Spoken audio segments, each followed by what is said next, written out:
मंगलमय मंगल करण वीतराग विज्ञान। नमो ताहि जाते भय अरहंतादि महान। करि मंगल करि हो महाग्रंथ करण को काज। जाते मिले समाज सब पावे निज पद राज। मोक्षमा प्रकाशक ग्रंथ का अपना 7वें अधिकार पे चर्चा चल रही है। व्यवहाराभासी जीव को किस तरह से ग्रहित मिथ्यात्व बना रहता है, कैसे 7 तत्व के संबंध में भूल बनी रहती है, ये अपन देख रहे हैं। और ये भूलें जो यहाँ पे बनी है ये नई है। ये कोई 1 इंद्रिय 2 इंद्रिय 3 इंद्रिय आदि जीवों के नहीं मिलेगी ये वाली जो भूलें हैं, क्योंकि देखा था ना अपन ने मिथ्यात्व, अविरति, प्रमाद, कषाय योग, इनके संबंध में कुछ अलग ही इसके दिमाग में चलता है। वो अलग क्यों चला कि ये कुछ नया सीखा इसने इनके संबंध में। आश्रव के जो कारण हैं, आश्रव के कारणों का स्वरूप ही विपरीत समझता है। विपरीत माने सही सही स्वरूप नहीं समझता। इस कारण से इसके आश्रव तत्व संबंधी भी भूल खड़ी रहती है, उस भूल में पड़ा रहता है। ऐसी बात है। कल अपनी बात चली थी अविरति संबंधी। अविरति के बारे में बात आई थी कि तरस बाहर में हिंसा नहीं करना, बाहर में उन विषयों में नहीं प्रवर्तना। इसको ये समझता है कि हमने विरति ले ली, माने अविरति का त्याग कर दिया। अथवा बाहर में हिंसा आदि हो या बाहर में विषयों में प्रवृत्ति हो तो उसको समझता है कि ये अविरति है, जबकि ये पता नहीं है कि अविरति तो अंदर बैठी हुई है। कौन सी? कि वो प्रमाद और वो अभिलाषा। हिंसा में प्रमाद परिणति मूल है तो वो हिंसा मूलक अविरति आ गई, और विषय सेवन में अभिलाषा मूल है तो अभिलाषा से वो 5 इंद्रियों संबंधी अविरति आ जाती है। गजब की पंक्तियां थी है ना, कल जो इस पे बात की। देखो अपने को तो वास्तव में कुछ भी काम करें या कोई भी बात समझनी हो तो उसके पीछे अभिप्राय क्या है, उसके पीछे हमारे मन में क्या छुपा है, ये हमको अच्छे से टटोलना आना चाहिए। क्योंकि सारा खेल उस अभिप्राय का है, सारा का सारा। क्रिया परिणाम अभिप्राय के बारे में सुना होगा आपने काफी कुछ। तो उसमें स्पष्ट रूप से बताते हैं सारा का सारा जो भी फल लगता है वो किसका लगता है, कि क्रिया का तो बिल्कुल भी नहीं लगता। परिणाम का, कि परिणामों का थोड़ा बहुत कह सकते हैं, वो भी व्यवहार से। वास्तव में तो सारा का सारा खेल अभिप्राय के अनुसार चलता है। जो अभिप्राय पड़ा हुआ है उसी के अनुसार बाहरी फल होता है। जैसे एक छोटा सा उदाहरण, गाय को रोटी देते हैं, ठीक है ना। गाय को रोटी देना क्या है, पुण्य है कि पाप है, बताओ। गाय को रोटी देना पुण्य है कि पाप? अभिप्राय क्या है? अगर उसके पीछे अभिप्राय यह है कि किसी ज्योतिषी ने बताया है कि तुम्हारे ऐसे बुरे ग्रह चल रहे हैं, वो गाय को रोटी दो, उसको रोटी देने से तुम्हारे सब दिन सुधर जाएंगे, इस अभिप्राय से अगर वहां पे गाय को रोटी देते हो तो भी पाप ही बांधते हो क्या? अभिप्राय अगर वो पड़ा हुआ है ना, कि अरे हमने तो रोटी की रोटी खिलाई, उसमें बुरा क्या किया? कि बुरा तो तुम्हारा अभिप्राय था, बुरा तो खोटा तो वो अभिप्राय था जिसमें भावना ये थी कि मेरा भला होगा कुछ ना कुछ उससे। लौकिक वांछाएं तीव्र है ना, इसी कारण तो दे रहा है। अगर वो बात उससे जुड़ी हुई नहीं होती तो क्या वो देता गाय को रोटी? अच्छा चलो गाय की जगह अपन कर देते हैं काला कुत्ता, है ना। काले कुत्ते को देते हैं ना बहुत से रोटी। क्यों देते हैं? पहले मैं सोचता था अरे यार कितना भला आदमी है ये कुत्तों का भी ध्यान रखता है। लेकिन फिर पता चला उसको तो किसी ज्योतिषी ने कहा था कि तुम्हारे कुछ क्या शनि वनि का कुछ चक्कर है, तो शनिवार को और काला कुत्ता देख करके उसको देना। अब बोलो पुण्य है कि पाप है, क्या है? और सरल कर देता हूं उदाहरण आपके लिए, ठीक है। किसी ने आलू का त्याग कर दिया, आलू खाना बंद कर दिया। अरे एक व्यक्ति तो ऐसे मिले थे हमारे रिश्तेदारी में ही थे, दूर की रिश्तेदारी में, रात में भोजन नहीं करते थे। बहुत अच्छी बात है साहब। कि अरे वो डॉक्टर ने मना किया है, वो कुछ पेट में गड़बड़ थी, इसलिए वो डॉक्टर ने मना किया रात में भोजन का, अथवा वो आलू प्याज आदि छुड़ाया। किसने छुड़ाया? डॉक्टर ने। अब बोलो, आलू छोड़ा ना उसने, आपने भी छोड़ रखा है ना। तो आपके छोड़ने और उसके छोड़ने में कुछ अंतर है या नहीं? ये जमीन आसमान का अंतर है। आया समझ में? अभिप्राय का अंतर है। वहां अभिप्राय है कि मेरा कुछ कुछ स्वास्थ्य गड़बड़ है इस वजह से, तो वो तो स्वास्थ्य के लिए कर रहा है, तो वो तो पाप ही है, उसमें कुछ भी पुण्य नहीं है।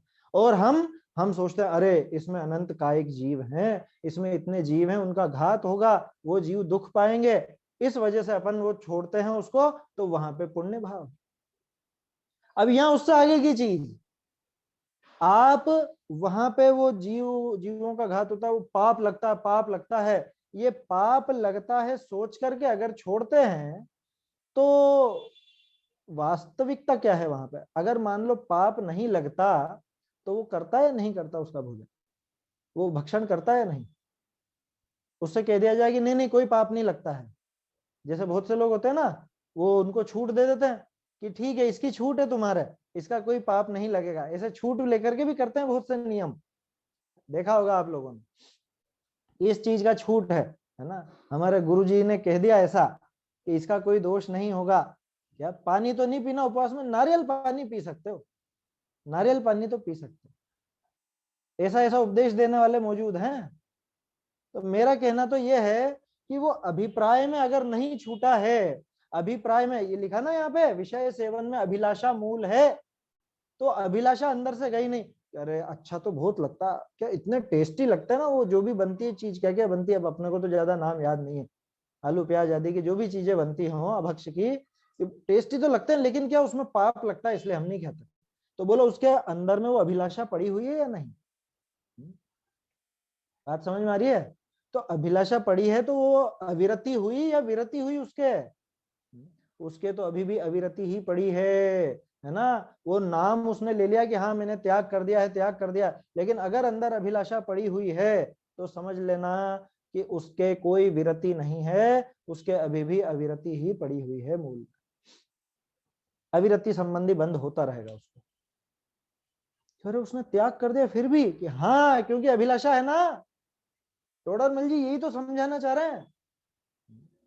बाहर में हिंसा नहीं करता हुआ नजर आ रहा है, बाहर में वो उस विषय का सेवन नहीं करता हुआ नजर आ रहा है, लेकिन फिर भी उसके वो पाप लगातार बंधता है। क्यों? क्योंकि विषय सेवन में अभिलाषा मूल है, हिंसा में प्रमाद परिणति मूल है। उस प्रमाद का और उस अभिलाषा का अभाव कहाँ हुआ उसके? तो अभिलाषा तो बनी हुई है ना। कल अपन ने लिया था ना बच्चे का उदाहरण, बच्चे को जैसे आप लोभ देकर के भी उसको अभक्ष छुड़ाते हो कि बेटा तू पटाखे, हमको बचपन में ऐसा करा जाता था, बहुत छोटे थे जब, बहुत छोटे, हालांकि बाद में 2-1 साल में तो खुद ही समझ गए थे कि तू पटाखे नहीं चलाएगा, तू या बाजार का ये कुछ नहीं खाएगा तो हम तुझको इनाम देंगे, है ना। देते हैं, वो भी एक पद्धति है, देखो उसकी सर्वथा मना नहीं कर सकते, वो भी पद्धति है। क्योंकि क्या करे, बड़ी कषाय छुड़ाने के लिए छोटी कषाय का भी उपदेश दिया जाता है। ये चरणान योग और प्रथमान योग की पद्धति है, होता है ऐसा, कोई दिक्कत नहीं है उसमें, है ना। दिक्कत नहीं का मतलब वो उस स्तर पर ठीक है, लेकिन बड़ा होने पर या थोड़ा अभ्यस्त होने पर उसको वो चीज समझाई जानी चाहिए। तो खैर अपना उदाहरण तो ये है कि वो बच्चे ने लालच में आके छोड़ तो दी, क्या कि अरे मैंने इतने टाइम का त्याग लिया है, इतने महीने का, मेरे पापा ने या मम्मी ने या दादी ने मुझे 500 रुपए इनाम के दिए और कहा कि तू ये छोड़ दे, तो मैंने छोड़ दिया। अब उसका मन तो ललचाता है। अब मन ललचाता है तो ये बताओ उसके वो त्याग है या नहीं? जो ऐसा लालच देकर छुड़वाते हैं वो भी इस चीज को समझ ले। मैं देखो मैं ये नहीं कह रहा हूं कि मत छुड़वाओ, भले लालच देके छुड़वाओ, छुड़वाओ तो सही, लेकिन इसकी गणित समझ ले मैं कि इसका फल उसको तो नहीं लगेगा। क्या वो जो बालक ने उसने त्याग करा ना, उसके मन में, जिसके मन में अभिलाषा मौजूद है, उसके तो उसका कोई फल का मतलब जो लगना चाहिए वो पुण्य का फल नहीं लगेगा। क्यों? क्योंकि उसके तो पड़ी हुई है अभिलाषा। आपको जरूर उसका फल लगेगा, क्योंकि आपका अभिप्राय है कि अरे ये भक्षण नहीं करे, ये जीवों का घात नहीं करे, तो आपके मन में तो जीवों के प्रति दया का जो भाव है, उस वजह से आपको तो पुण्य बंधेगा। आया समझ में? आपको तो उसका सही फल लगेगा, लेकिन उसको नहीं लगेगा। मैं वो नहीं कह रहा हूं कि मत छुड़वाओ, छुड़वाओ, वो भी ठीक है, कोई बात नहीं, वो भी पद्धति होती है ना। लेकिन उसकी गणित समझ लेना कि किसको कितना लगना। शुरुआत के लिए बुरा नहीं है, शुरुआत के लिए तो अच्छा है ना। वो कम से कम अभक्ष्य इस प्रेरणा प्रेरणा तो मिलेगी सही, और फिर धीरे धीरे उसको आप समझाइए प्रेम से, धीरे धीरे समझाएंगे प्यार से तो अपने आप समझ जाएगा। एक आध साल लालच देके उसके बाद वस्तु स्वरूप समझा के, उसमें क्या दिक्कत है, क्योंकि कोई बुरा तो कर नहीं रहे, कोई चालाकी। बहुत से लोग सोचते हैं तो छल है मायाचारी है, काहे की मायाचारी है ना। और मायाचारी है भी सही तो ये शुभ मायाचार है। कषाएं तो दोनों ही तरह की होती है ना, शुभ और अशुभ। भाई शुभ राग और अशुभ राग नहीं होता है क्या? तो ये जो माया की भी गई तो ये शुभ है, ये अशुभ नहीं है, ये पाप वाली मायाचारी नहीं है। बात समझ में आ रही है? बहुत से लोग यूं समझते अरे ये तो मायाचार है माने ये पाप है। अरे ये कषाएं तो 10वें गुण स्थान तक चलती हैं, पता है। और ये इन्हीं कषायों में शुभ और अशुभ दोनों होते हैं। क्रोध मान माया लोभ चारों और वो हास्य आदि पूरे 9, ये सब शुभ रूप भी होती है और अशुभ रूप भी होती है।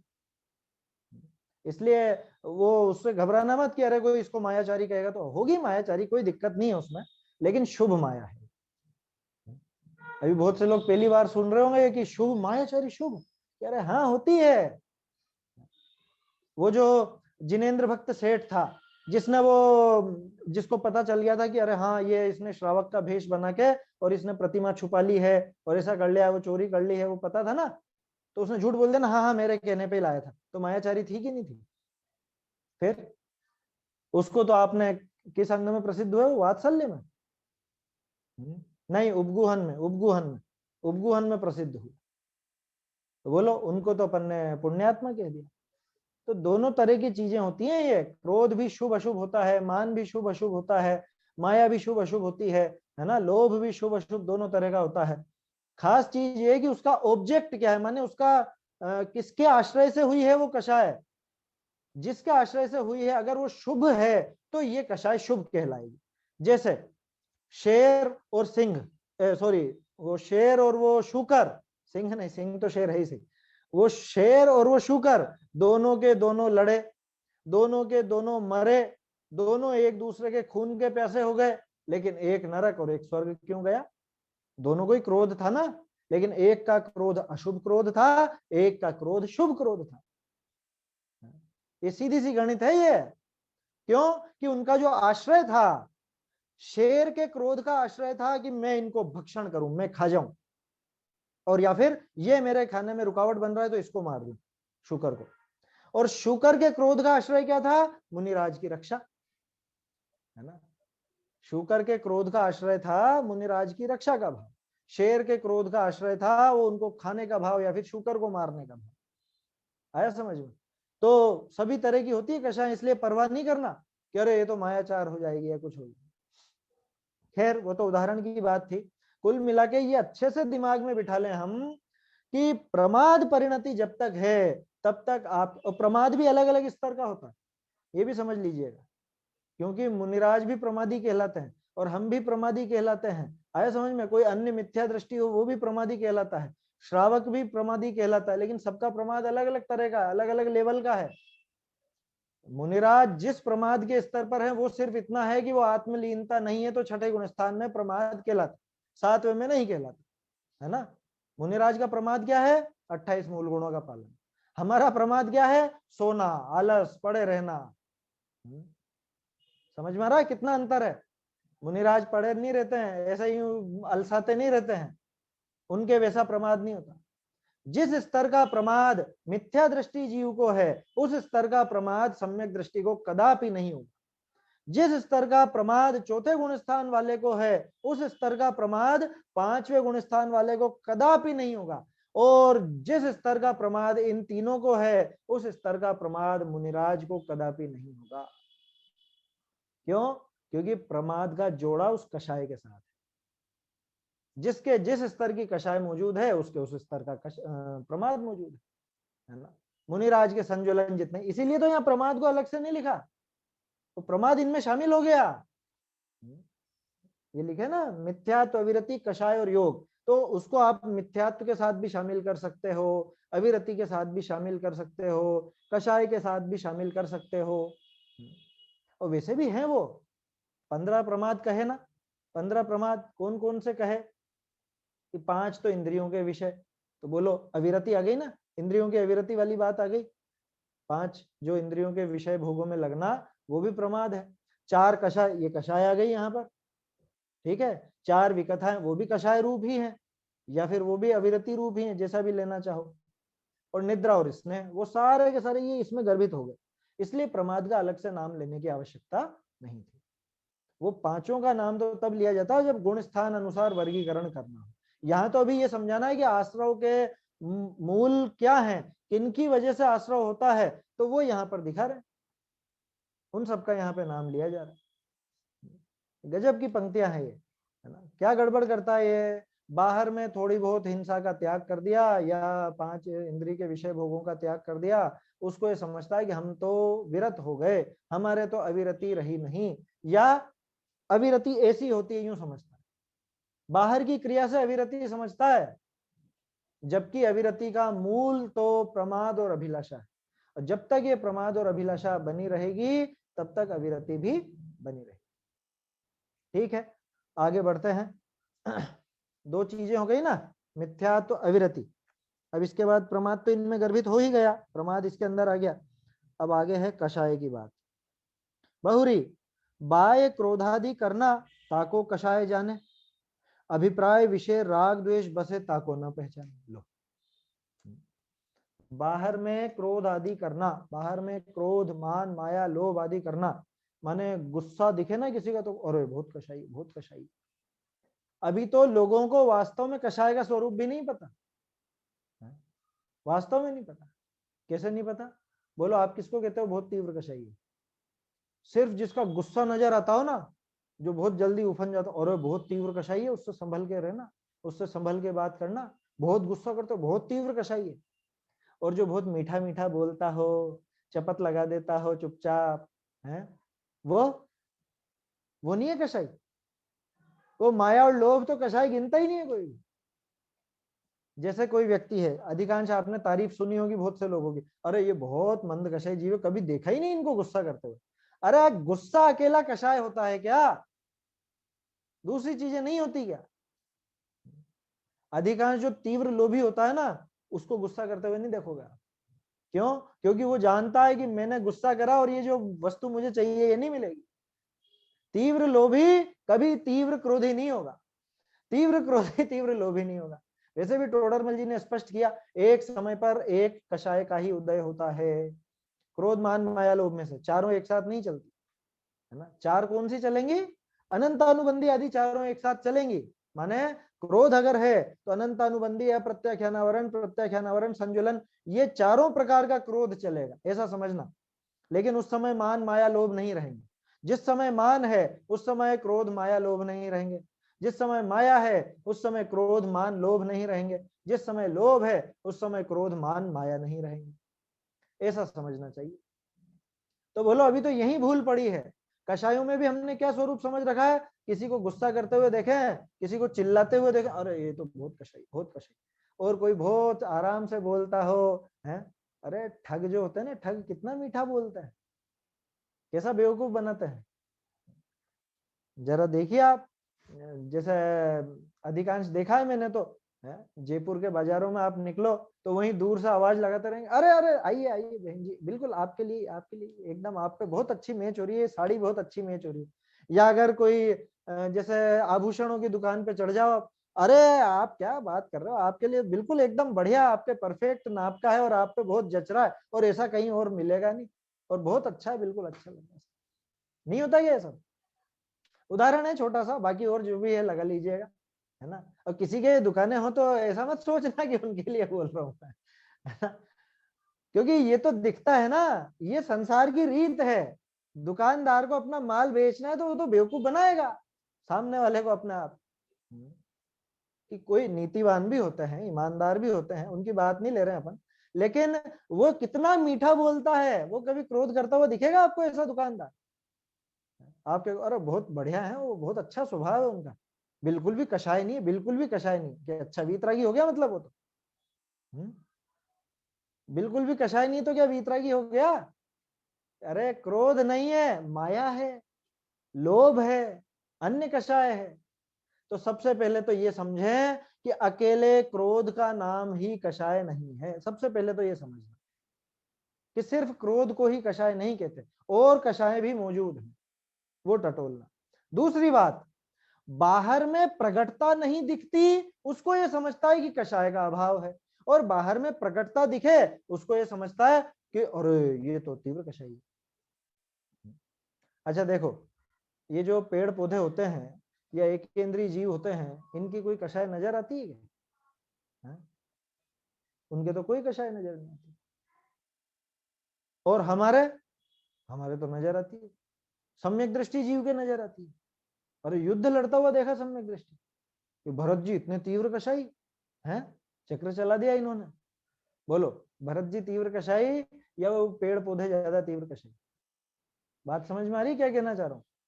अरे वहां अनंतानुबंधी का पड़ा हुआ है, और यहाँ पर 3 कषाय चौकड़ी है मात्र, चारों नहीं है। अनंतानुबंधी यहाँ पर नहीं है भरत जी।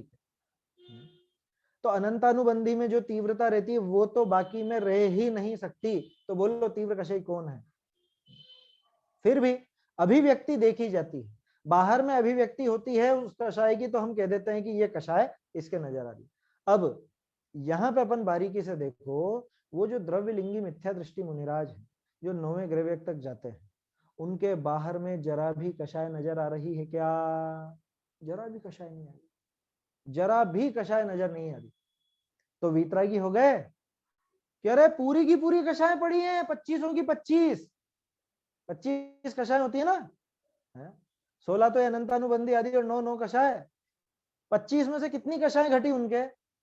एक भी नहीं घटी। और कितनी मंदता, कैसी गजब की मंदता उनके, कि कोई पूरी खाल उतार के नमक भर दे, मिर्ची भर दे, तो भी आंख की कोर लाल ना हो।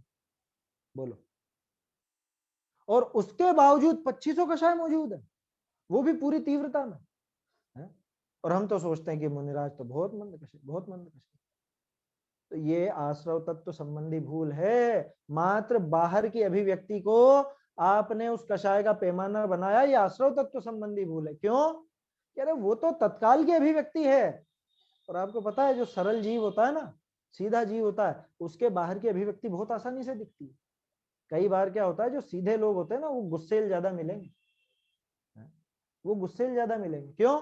कि उनको कुछ चीज अच्छी नहीं लगी, सही नहीं लगा, मान लो न्याय नीति से विपरीत काम हो रहा है, तो हाथों हाथ उनको गुस्सा आ जाए। क्यों रे, वो तो बहुत बहुत तीव्र गुस्सा वाला है, वो तो हाथों हाथ गुस्सा आ जाता है उनको। अरे मुद्दा ये नहीं है कि गुस्सा हाथों हाथ आता, मुद्दा ये है वो गुस्सा कब तक बना रहता है। बात समझ में आ रही है क्या कहना चाह रहा हूँ? वो गुस्सा, वो कषाय कितने लंबे समय बने रही, ये देखो, इससे पता चलेगा कषाय की तीव्रता और मंदता। जिसकी कषाय तीव्र होती है ना, उनके कषाय लंबी चलती, आया समझ में? और जिसकी कषाय भले ही उफानी एकदम से आए क्या, लेकिन जैसे दूध में उफान आता है, बैठता भी उतनी तेजी से है। आया समझ में? तो थोड़ा सा अपना दिमाग बदलना चाहिए इस विषय में। अपना जो ये कषाय के संबंध में दृष्टिकोण है, ये बदलना चाहिए। हम ये सोचते हैं कि बाहर में किसी का कुछ ऐसी अभिव्यक्ति दिख रही है कषाय की, तो वो तीव्र कषाय, जबकि ऐसा नहीं है। तीव्र कषाय वो है जिसकी लंबी चल रही है, ठीक है? और लंबी भी, वो भी अभिव्यक्ति देख रहे हैं अपन। यहाँ तो टोडरमल जी उससे आगे की बात कर रहे हैं कि बाहर में क्रोधादि करना उसको कषाय जानता है, अभिप्राय में राग द्वेष बस रहे हैं उनको नहीं पहचानता। जैसे अब अपन स्वाध्यायी हो गए, ठीक है, बरसों से स्वाध्याय कर रहे हैं, और उपदेश सुन सुनकर इतना तो अपने दिमाग में बैठ गया, कषाय नहीं करना। टोडरमल जी ने जगह जगह समझाया, जिन्हें दुखी नहीं होना हो वे कषाय न करें। ली थी ना अपन ने वो पंक्ति, जिन्हें बंध नहीं करना हो वे कषाय न करें, जिन्हें दुखी नहीं होना हो वे कषाय न करें, राग द्वेष न करें इत्यादि। अपने परिणामों की संभाल में गाफिल ना हो, परिणामों को संभालने का विचार रखें। आगे आएगा ऐसा क्या? दूसरे को देख देख कर अपने परिणाम खराब नहीं करना, अपने परिणामों की संभाल में तत्पर रहना, ये सब आएगा। तो अब क्या करा अपन ने कि गुस्से का कुछ कारण उपस्थित हुआ। जैसे मान लो घर में बच्चा है, बच्चे ने कुछ तोड़फोड़ कर दी, ठीक है? अब एकदम से गुस्सा तो आ रहा था, लेकिन दबा लिया मैंने। क्यों दबा लिया? नहीं, मुझको गुस्सा नहीं करना, मुझको गुस्सा नहीं करना, मुझे गुस्सा नहीं करना। तो ये बोलो, वो गुस्से का अभिप्राय छूटा या नहीं छूटा?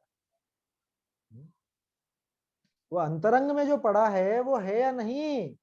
देखो, मैं ये नहीं कह रहा हूं कि गुस्सा करो या उसके दो चार झापट लगा दो, ये नहीं कह रहा हूं मैं तो ये कह रहा हूं कि इस चीज को समझे अपन। कोई व्यक्ति बाहर में वो प्रदर्शित नहीं करता, इतने मात्र से अकषाय नहीं हो गया। बाहर में प्रदर्शन की वस्तु नहीं है, कषाय तो अंदर में बैठी रहती है।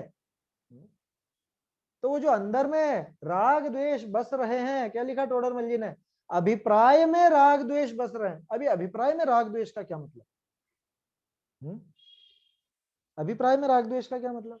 ये पंक्तियां अपन बहुत जल्दी में पढ़ जाते हैं, मुझे तो इसमें बहुत आनंद आता है। अभिप्राय में राग द्वेष बस रहे का क्या मतलब है? करा विचार कभी, करा आपने इस पर? अभिप्राय में राग द्वेष बस रहे हैं का मतलब है कि कोई वस्तु इष्ट लगना और कोई वस्तु अनिष्ट लगना। अनुकूल सामग्री मिले तो उसमें अच्छा लगना, भले बोले नहीं ऊपर से। प्रतिकूल सामग्री मिले तो उसमें अनिष्ट लगना, भले ऊपर से अभिव्यक्त नहीं करे। जैसे तो बच्चे ने तोड़फोड़ मचा दी, कुछ कुछ कांच वांच तोड़ दिया, कुछ भी बर्तन तोड़ दिए, और अब गुस्सा तो है लेकिन मैं प्रदर्शित नहीं करता। बुरा लगा ना, अंदर में बुरा लगा कि नहीं लगा, उसको कहते हैं अभिप्राय में राग द्वेष बसे हुए। वो जो पढ़ा था ना अपन ने, इष्ट अनिष्ट की बुद्धि, इष्ट अनिष्ट बुद्धि पढ़ा था ना पहले। पदार्थ इष्ट अनिष्ट नहीं होते, बुद्धि इष्ट अनिष्ट होती है। वो है अभिप्राय में राग द्वेष। तो वास्तव में कषाय वहां है जब तक कोई भी पदार्थ इष्ट या अनिष्ट लगता है, तब तक कषाय मौजूद है, ये समझ लो। तो मोक्ष अच्छा लगता है वो है? मोक्ष अच्छा लगता है वो कषाय है या नहीं है? सोचिए थोड़ा सा। अरे वो भी कषाय, वो लोभ कषाय है, वो रहती है, आखिर तक रहती है, उसमें दिक्कत नहीं है। देखो, कषाय माने पाप नहीं है, मैंने पहले स्पष्ट कर दिया। इसीलिए कषाय दोनों तरह की होती है, शुभ रूप भी होती है, अशुभ रूप भी होती है, लेकिन कषाय का स्वरूप हमको अच्छे से समझ लेना चाहिए। कषाय बाहर में अभिव्यक्त हो तो ही कषाय है, ऐसा बिल्कुल भी नहीं है। जब तक आपको कुछ भी अनुकूलता में भला लगता है, प्रतिकूलता में बुरा लगता है, तब तक समझ लीजिए कषाय है, उसी का नाम कषाय है। अरे वास्तव में देखे ना तो ये सब चीजें बिल्कुल बेसिक से सिखा दी गई हैं, लेकिन अपन उन पर विचार नहीं करते, बहुत जल्दी जल्दी सीखने की रहती है अपने। बाल बोध पाठमाला भाग 2 कषाय वाला पाठ है। कषाय पैदा क्यों होती है और मिटे कैसे? बोलो क्या है? मुख्यतया मिथ्यात्व के कारण, जब पर पदार्थ या तो इष्ट भाषित होते हैं या अनिष्ट भाषित होते हैं, तभी कषाय उत्पन्न होती, तभी राग द्वेष पैदा होते हैं। यही है ना? तो जब वो इष्ट अनिष्ट भाषित होते हैं, माने इष्ट अनिष्ट लग रहे हैं, प्रदर्शित भले नहीं कर रहा। बोलो द्रव्यलिंगी मुनिराज की क्या भूल है? विचार तो करें अपन, क्या भूल रह गई ऐसी, क्या कमी रह गई उनके, बताओ। 28 मूल गुणों में तो कोई कमी नहीं है, इस वजह से अपन पूजते भी हैं उनको, है ना? पूजनी है वो, 28 मूल गुण का यथावत पालन है तो, है ना? सच्चे द्रव्यलिंगी की कह रहा हूं मैं, ऐसे ढोंगी की नहीं कह रहा हूं, किसी की कि कोई जो बराबर पालन नहीं कर रहा उसकी बात नहीं कर रहा हूँ, शिथिलाचारी हो, भ्रष्ट हो, उसकी बात नहीं कर रहा हूँ। मैं उनकी बात कर रहा हूँ जो 28 मूल गुणों का यथावत पालन कर रहे हैं, तो अपने लिए पूज्य है, वो द्रव्यलिंगी है भले। लेकिन भूल क्या रही? भूल यही रही, अरे मैं मुनि हूं, ये प्रतिकूलताएं हैं, इनको मुझे सहन करना है। तो बोलो अनिष्टपना माना या नहीं माना वहां है? ये आएगा। आश्रव तत्व संबंधी भूल जो है ना, ये वास्तव में संवर तत्व संबंधी भूल भी है, और संवर तत्व संबंधी भूल में इसका खुलासा आएगा। समिति गुप्ती, धर्म अनुप्रेक्षा परिचय, जय चरित्र, इन सबका टोडरमल जी खुलासा करेंगे ना, वहां पे आएगी ये बात। उसने इनको, मतलब वो जो द्रव्यलिंगी मुनिराज हैं, उन्होंने इसी को समझ रखा है कि मुझे कषाय नहीं करना। क्यों नहीं करना? क्योंकि मैं मुनि हूं। मुझे उपसर्ग सहन करना, मुझको परिचय सहन करना, क्यों करना? क्योंकि मैं मुनि हूं, ये मेरा कर्तव्य है। अच्छा, अंतरंग टटोला जाए, उपसर्ग और परिचय से राग है या द्वेष है? अच्छे लग रहे हैं क्या कि बुरे लग रहे हैं? कि अंतरंग में तो बुरे ही लग रहे हैं, है ना? ये दुख तो हो रहा है, लेकिन मुझको, मैं तो दुखी नहीं हूंगा, मैं तो, है, मेरा काम नहीं है ये दुखी होना, या मुझे इससे द्वेष नहीं करना। तो नहीं करना की जो भावना है, वो वास्तव में वो अभिप्राय में पड़ा हुआ कषाय है। अभिप्राय में राग द्वेष बस रहे हैं उनको नहीं पहचानता। ये बात है यहाँ, अभिप्राय में राग द्वेष बस रहे माने इष्ट अनिष्ट पने की जो बुद्धि पड़ी है वो, वही तो है असली कषाय। और क्या है कषाय बताओ? आया समझ में? कितने ही उदाहरण अपन ले सकते हैं इसको समझने के लिए। माँ अपने बच्चे को मारती है, बोलो कितना गुस्सा है बच्चे पर, है? अभिप्राय में गुस्सा है? अभिप्राय में तो राग बसता है उसके बच्चे के प्रति, है ना? और उस समय परिणाम में थोड़ी सी वो कषाय का उदय आया तो पिटाई भी कर दे, है, कुछ भी करे, लेकिन अभिप्राय में वहां पे राग है कि द्वेष है? बोलो। ऊपर से तो दिखाई दे रहा है क्रोध, और अंदर में तो अपार ममता उसके पड़ी हुई है, बहुत राग पड़ा हुआ है उस बालक के प्रति।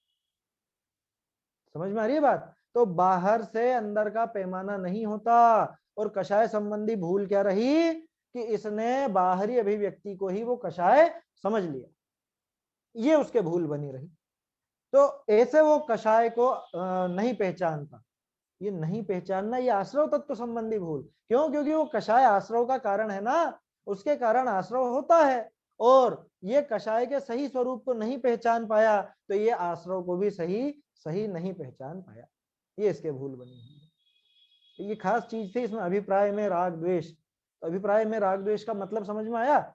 इष्ट अनिष्ट की जो बुद्धि है, इष्ट अनिष्ट पना मानना, वो ही अभिप्राय में राग द्वेष बस रहे। ठीक है, आगे बढ़ते हैं।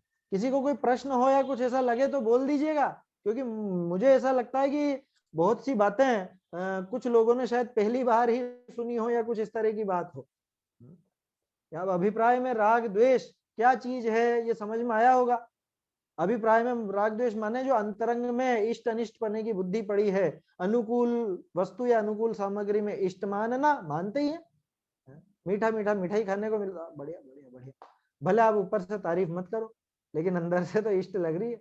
और कुछ प्रतिकूलता आ गई, जैसा अभी द्रव्यलिंगी मुनिराज का उदाहरण लिया है ना, उपसर्ग परिचय आदि आ गए, प्रतिकूल सामग्री मिली, वहां भले बाहर से वो प्रदर्शित नहीं करे लेकिन वहां पे अनिष्ट पने की मान्यता पड़ी है। उसको कहते हैं अभिप्राय में राग द्वेष।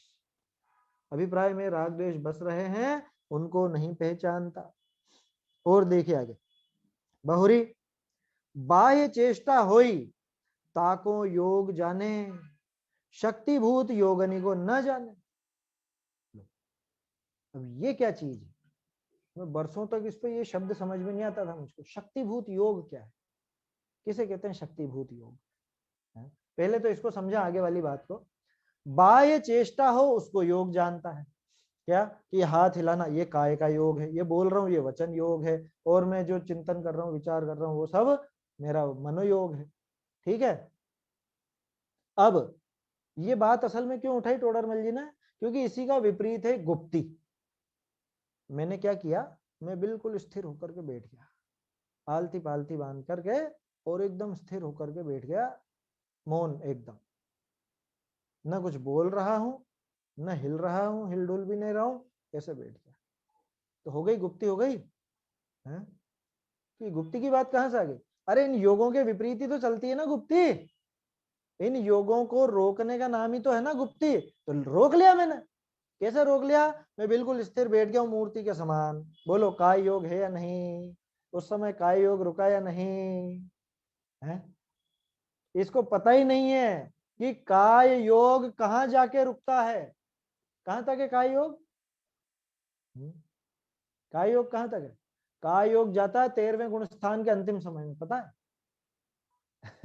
काय योग 13वें गुण स्थान के अंतिम समय में नाश होता है काय योग का।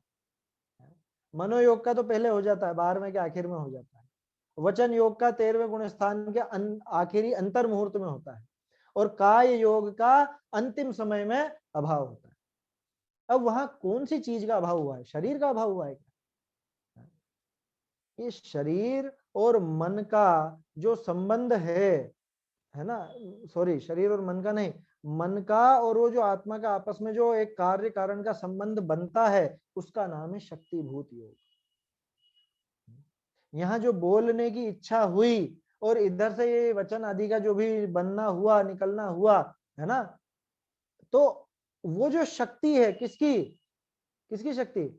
उद्गल की नहीं, आत्मा की वो इच्छा रूप शक्ति है ना। आत्मा की इच्छा रूप भी नहीं कहना चाहिए, क्योंकि इच्छा वाली बात घटित नहीं होगी आगे। कि यूं समझ लो कि जीव का और शरीर का संबंध तो रहता है, मोक्ष जाने तक बना रहता है। उसके पहले तक जिससे जीव का और मन का, जीव का और वचन का, जीव का और शरीर का आपस में कुछ संबंध दिख सके कह रहा हूं मैं, ध्यान रखना, दिख सके क्यों कह रहा हूं, क्योंकि अरहंतों के से वो दिखता है संबंध, वास्तव में तो कोई ऐसा होता नहीं, इच्छा वाली बात तो होती नहीं। तो जब तक वो संबंध दिख सके वहां तक वो योग कहलाता। बात समझ में आई? माने जैसे भी आत्मा का और ये मन वचन का आदि का संबंध आपस में कुछ स्थापित कर सके अपन, उसका नाम है शक्तिभूत योग। वास्तव में तो प्रदेशों का कंपन, उसको योग कहा जाता है। आत्म प्रदेशों का कंपन, उसका नाम योग है। पूरे शरीर में आत्म प्रदेश व्याप्त है, तो वो जो आत्म प्रदेश तो हमेशा उनका कंपन तो होता रहता है। तो काय योग तो हमेशा बना हुआ, तो काय गुप्ती कैसे होगी? वचन योग 13वें गुण स्थान के आखिर तक बताया है, अंतिम अंतर मुहूर्त तक। तो फिर वचन गुप्ती कैसे होगी, या मनोगुप्ती कैसे होगी? 12वें गुण स्थान तक बताया मनोयोग। तो गुप्ती होती है या नहीं होती है? कि गुप्तियां भी होती हैं और ये योग भी बने रहते हैं। तो फिर ये क्या बात हुई? ये असल में इसलिए समझ में नहीं बैठता हम लोगों को, क्योंकि उन्होंने इनको मैं रोकूं, किसको रोकूं? ये शरीर को रोक दिया, स्थिर होकर के बैठ गया, मैं मौन धारण कर लूं, इतने मात्र को उसने गुप्ती समझा। इतने मात्र को उसने समझ लिया कि हाँ हाँ योगों को रोक दिया मैंने, योगों को रोक दिया। अरे भैया अयोग हो गए क्या योगों को रोक दिया तो? काय योग, मन योग, वचन योग आखिर तक रहते हैं। शक्तिभूत योग तो जो अंदर में है उसको ये जानता नहीं, और कोरा बाहरी जो चेष्टा होती है ये शरीर की, ये वचन की या मन की, उसको ही ये योग समझ लेता है और उसी को रोकने का प्रयास करता है। दिक्कत यहां है, आया समझ में? ये आश्रव तत्व संबंधी और संवर तत्व संबंधी जुड़ के चलेगी बात। बात समझ में आ रही है? गुप्ती वाली बात जाएगी संवर में, वो संवर के साथ जाएगी, गुप्ती वाली बात वो आएगी आगे। और अभी जो बात है ये क्यों उठाई टोडरमल जी ने योग वाली बात? क्योंकि हमने तो पढ़ा है क्या है वो अपना सूत्र है ना उसमें, काय वांग मन कर्म योग स आश्रव, कि मन वचन काय ये योग है और इनसे आश्रव होता है। तो अब मुझको तो आश्रव नहीं करना, तो मैं क्या करूं? मैं रोक करके बैठ जाऊं मन वचन काय, इनकी प्रवृत्ति को रोक करके बैठ जाऊं तो मेरा आश्रव नहीं होगा, मेरा आश्रव रुक जाएगा, ऐसा ये समझकर भूल करता है। ये आश्रव तत्व संबंधी भूल है। बात समझ में आ रही है? जबकि आश्रव ऐसे रुकेगा क्या? मन वचन काय को ये बुद्धिपूर्वक कैसे रोक सकता है? कैसे रोक सकता है? माने ये यूं सोचता है मैं बैठ गया ऐसे तो ये काय काय गुप्ती कर ली, या मैं मौन से बैठ गया तो मनोगुप्ती कर ली, वचन गुप्ती कर ली, और कोई दूसरे में पाप के विकल्प नहीं कर रहा हूं तो मेरे मनोगुप्ती हो गई, ऐसा समझता है। जबकि मुनिराज की गुप्ती कब होती है? अलग होती है, तीनों अलग अलग गुप्ती होती है मुनिराज के? अरे गुप्तियां भले ही 3 बताई हैं, लेकिन वास्तव में तो एक साथ ही और एक ही होती है, कि वो स्वरूप में गुप्त हो जाते हैं, अपने आत्मलीनता करते हैं, और इधर बाहर में मन वचन काय की चेष्टा अपने आप रुकती है, उसका नाम गुप्ती है। आया समझ में? उसका नाम है गुप्ती तो। और मैंने तो क्या समझा कि ये मन वचन काय की चेष्टा से आश्रव होता है, मुझको आश्रव नहीं करना तो चुपचाप बैठ जाओ, मौन से रहो। बहुत से लोग लेते हैं नियम मौन का, है ना। मैं ये नहीं कह रहा हूं मत लो, अच्छी बात है, लेना चाहिए, लेकिन क्यों लेते हैं वो अभिप्राय थोड़ा सा टटोल ले में अपन। उनको यूं लगता है कि देखो इससे आश्रव बहुत होता है ना, तो मैं दिन भर में 2 घंटे मौन से रहूंगा तो मैं आश्रव को रोक लूंगा। अरे भैया अंदर में तो तेरे वो अभिप्राय में बैठा हुआ है, तो वो आश्रव तो लगातार होगा। तेरे मौन रहने से कोई आश्रव रुकने वाला नहीं है। अगर मौन रहने से आश्रव रुकता हो, शरीर का हलन चलन बंद होने से आश्रव रुकता हो, तो जो कोमा में पड़ा हुआ व्यक्ति है ना, सबसे कम आश्रव होना चाहिए उसमें। या नींद में तो आप पड़े ही रहते हो ना पलंग पर, तो उसमें सबसे कम आश्रव होना चाहिए। लेकिन ऐसा होता है क्या? ऐसा नहीं होता, बल्कि कई बार तो और ज्यादा होता है उस समय, है ना। तो असल में ये बाहरी चेष्टा को ही योग समझता है, ये योग संबंधी इसकी भूल है। योगों के स्वरूप में ये गड़बड़ इसने कर रखी है, योगों का सही स्वरूप इसको पता नहीं। और जिसको योगों का सही स्वरूप पता नहीं है वो तो गुप्ती के संबंध में भी गड़बड़ करेगा ही करेगा। वो तीनों गुप्तियों को अलग अलग समझेगा। गुप्ती वास्तव में एक रूप है, तो फिर तीन क्यों बताई?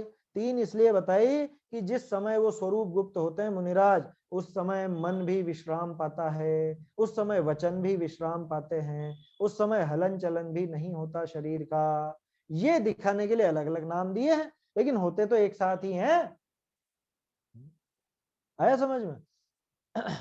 तो शक्तिभूत योगों को नहीं जानता कि अंदर में जो वो योग की प्रवृत्ति अपने चलती रहती है हमेशा, उसको नहीं जानता। और नहीं जानता तो मानता भी नहीं है सही से।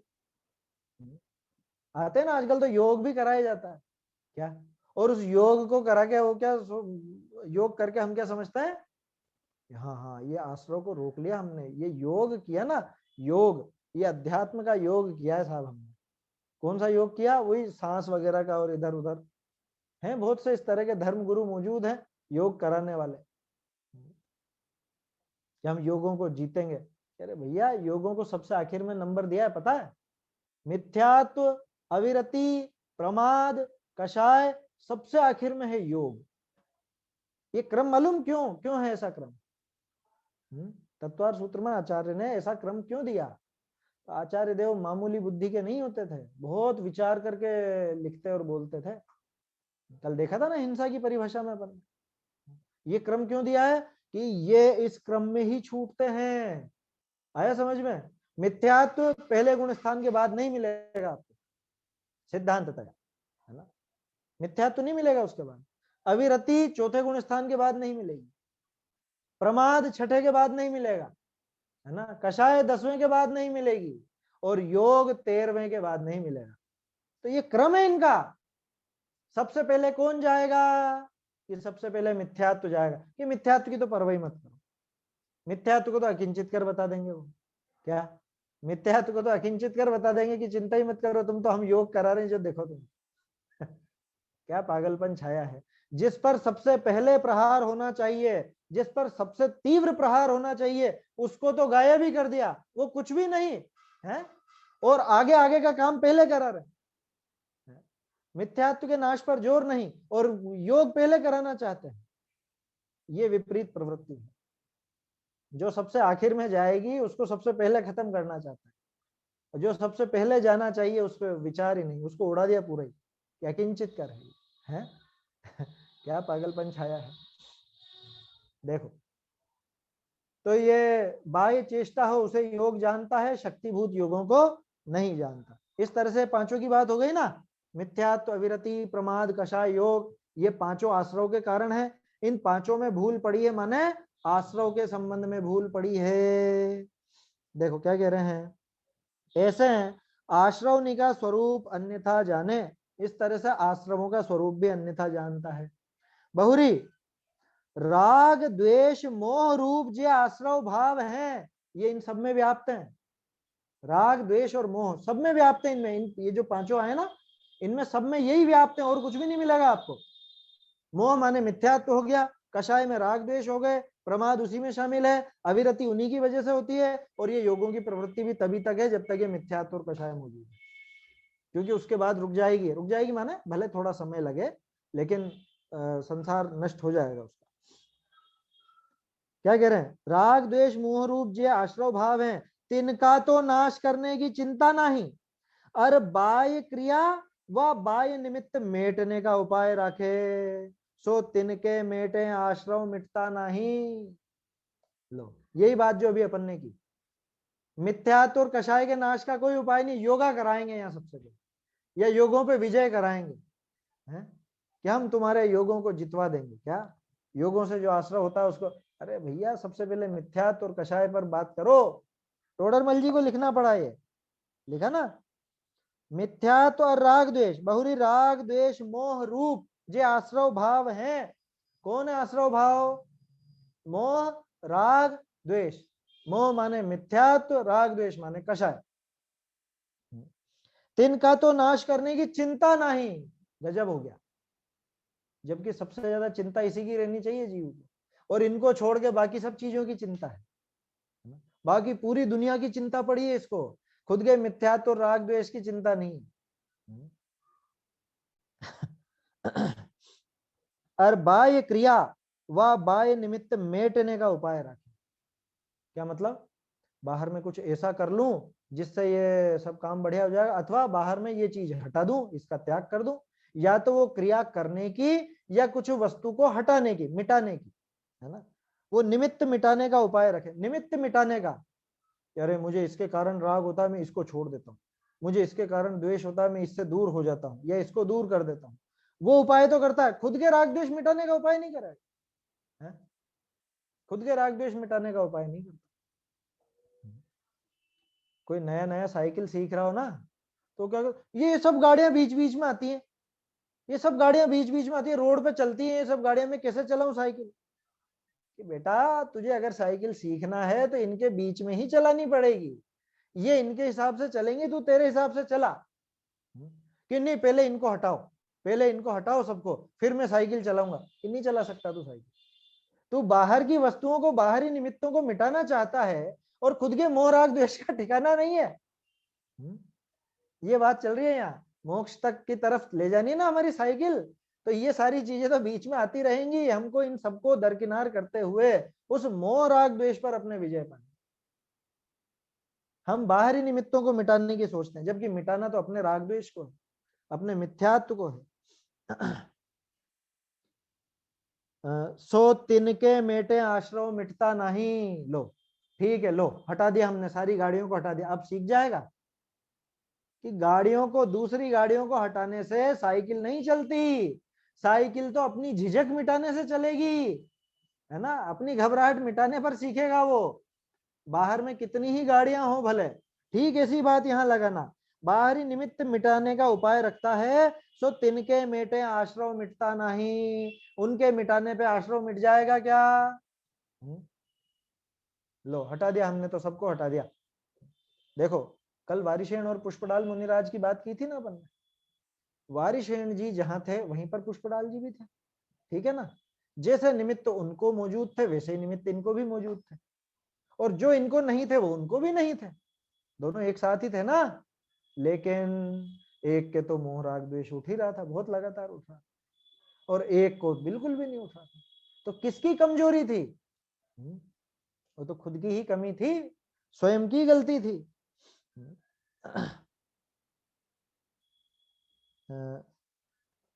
हाँ, बाह्य निमित्त मेटने का उपाय रखे, सो तिनको तिनके मेटे आश्रव मिटता नहीं। उनको मिटाने से नहीं मिटता आश्रव। अब देखो, अब जो बात आ रही है, थोड़े दिन पहले मैंने शायद इशारा दिया था, जो लोग वो द्रव्यलिंगी मुनिराज को मैं ग्रहित मिथ्या दृष्टि बोलूं तो बहुत से लोगों को थोड़ी आकुलता होती है ना, ये पढ़ लीजिए अब ये किसकी बात आ रही है। द्रव्यलिंगी मुनि अन्य देवादिक की सेवा न करे है, तो उसके हिसाब से तो फिर मिथ्या तो होना ही नहीं चाहिए था, है ना। हिंसा व विषय विषय न प्रवर्ते है, तो अविरति भी नहीं होनी चाहिए थी। क्रोधादि न करे है, तो कषाय भी नहीं होनी चाहिए थी, ठीक है। मन वचन काय को रोके है बुद्धिपूर्वक, तो योग भी जीत लिए जाने थे। बोलो, अगर बाहरी दृष्टि रखते, या मतलब अगर कोई ऐसी बात करे, जैसी परिभाषाएं लिखी ना कि ये ऐसा मानता है, अगर ये सारी बातें इसकी सही होती, तो फिर द्रव्यलिंगी मुनि कहाँ पे कमी रह गई? उनके कोई बाहर में ऐसी प्रवृत्ति नजर नहीं आ रही, कोई वो देवशास गुरु कुदेव की तरफ नहीं जा रहा है, कुदेव आदि की तरफ, है ना। बाहर में कषाय करते हुए भी नजर नहीं आ रहे हैं, बाहर में कोई विषय भोगों में प्रवृत्ति नहीं दिख रही है, न जीवों की हिंसा नजर आ रही है, ठीक है। अब तो भी वाके मिथ्यात्वादि चारों आश्रव पाइए। लो बोलो, ये चारों में अथवा उन पांचों में कौन सा कम हो गया उनके? कोई कम हो गया क्या? बाहरी क्रिया तो बिल्कुल बराबर दिख रही है ना, जैसी ये समझता था, जैसी हम समझ रहे हैं इन चारों पांचों को, वैसी की वैसी सब क्रिया दिख रही है ना, तो फिर उनके क्या कमी रही? उनको तो मोक्ष जाना चाहिए था ना। अच्छा चलो मोक्ष नहीं जाते, सर्वार सिद्धि तक तो चले जाते, या नवे ग्रह के ऊपर तक तो चले जाते, लेकिन नहीं। अच्छा, कोई कहेगा कि शायद उनके मन में कुछ छल कपट होगा, मायाचार होगी। बहुरी कपट करी भी ये कार्य न करे है। क्यों कि कपट करी करे तो ग्रेवेक पर्यंत कैसे पहुंचे, ये विचार भी कर लो। नवे ग्रेवेक तक जो जा रहा है वो कोई मायाचारी हो, ऐसा हो ही नहीं सकता। अत्यंत मंद कषाई होता है, माया वाया से नहीं करते। वो धर्म बुद्धि से ही धर्म धारण किया था उनने, है ना। धर्म बुद्धि की बात चल रही है ना, धर्म बुद्धि से धर्म धारक व्यवहाराभासी। और इसमें किसको शामिल कर दिया, द्रव्यलिंगी मुनिराज को शामिल किया या नहीं? तो बोलो द्रव्यलिंगी मुनिराज धर्म बुद्धि से धर्म धारक व्यवहाराभासी हैं या नहीं? हैं तो ग्रहित मिथ्या दृष्टि है या नहीं? सिद्ध हो गया ना अपने आप ही। उसमें कोई गाली नहीं दी जा रही है। बहुत से लोगों को ये लगता है इसमें क्या ग्रहित मिथ्यात्व आ गया। अरे स्पष्ट दिख तो रहा है, सात तत्व संबंधी विपरीतता पड़ी है या नहीं? और ये नई है, ये कोई पुरानी नहीं थी। समय हो गया है अपना, मेरे ख्याल से पैराग्राफ भी ये थोड़ा सा, हाँ ये होने को ही है, पैराग्राफ भी हो रहा है। बहुरी कपट करी भी ये कार्य न करे है, कपट करी करे तो ग्रेवेक पर्यंत कैसे पहुंचे। ताते जो अंतरंग अभिप्राय विषय मिथ्यात्वादि रूप रागादि भाव हैं। क्या लिखा, मिथ्यात्वादि रूप रागादि भाव हैं, सो ही आश्रव है। लो, वास्तव में आश्रव न तो आपकी शरीर की क्रिया है, न आपका बाहर में कोई परिणाम कैसा भी हो रहा हो, वो आश्रव नहीं है, है ना। या बाहर में कषाय दिख रही है, वो आश्रव नहीं है। आश्रव तो मूल में मोह, राग और द्वेष, ये तीन में समेट दिया टोडरमल जी ने, बिल्कुल संक्षेप कर दिया कि वो अंतरंग में जो मिथ्यात्व राग द्वेष पड़े हैं, वास्तव में वो ही आश्रव भाव है, वो ही आश्रव हैं, अन्य कोई आश्रव नहीं है। और ये जो बाहरी रूप था, इन पर थोड़ी सी अंतरंग दृष्टि अपनी होनी चाहिए। जैसा अविरति का कितना सुंदर बताया, हिंसा में प्रमाद परिणति मूल है, विषय सेवन में अभिलाषा मूल है, मिथ्यात्व तो अंतरंग वो जो अग्रहित मिथ्यात्व पड़ा है वो है ना, मिथ्या मान्यता। ये सारी बातें इसमें आ गई, कषाय के बारे में भी आ गया। तो अंतरंग अभिप्राय विषय मिथ्यात्वादि रूप रागादि भाव है, सो ही आश्रव है। ताको न पहचाने, उसकी तो पहचान है नहीं, कोरी बाहरी क्रिया बाहरी रूप पर ही दृष्टि है। ताते याके आश्रव तत्व की भी सत्य श्रद्धान नहीं। इसलिए एक मिनट, ताको न पहचाने, ताते याके आश्रव तत्व का भी सत्य श्रद्धान नहीं। इस तरह से इसके आश्रव तत्व का भी सत्य श्रद्धान नहीं होता, विपरीत मान्यता ही बनी रहती। कहने को भले कह देता है कि कर्मों का आना आश्रव है, अब वो कर्मों का आना किससे मान रखा है ये तो बता। बाहरी क्रिया पर ही दृष्टि है तो भ्रम में ही पड़ा रहता है। इस तरह से आश्रव तत्व संबंधी भी अयथार्थ श्रद्धान की बात हुई अपनी। अब बंध तत्व का अन्यथा रूप ये अपन देखेंगे, लेकिन इसमें इसको देखने के पहले अब ये दिमाग में क्लियर कर लेवे कि आश्रव भाव वास्तव में बाहर से कुछ भी नहीं है, सारा का सारा मेरे अंदर पड़ी है वो कर्म, उसे निकालने का हमको प्रयास करना, वो मिथ्या तो राग द्वेष को नष्ट करने का प्रयास करना है, तब जाके आश्रव तत्व संबंधी भूल अपनी निकलेगी, तभी जाकर के निकलेगी। आया समझ में? और उसका प्रयास कैसे हो, एकमात्र उपाय है तत्व विचार, तत्व चिंतन, तत्व विचार करें, जो अपन पढ़ते हैं उसका दिन भर विचार करें, है ना। अभी समय हो गया है, आगे कल अब अपन बंध तत्व का अन्यथा रूप देखेंगे। चलिए, निज निधि निज में बताई यह अनंत उपकार है, इसके लिए जिन वाणी माँ को वंदना शत बार है, वंदना शत बार है।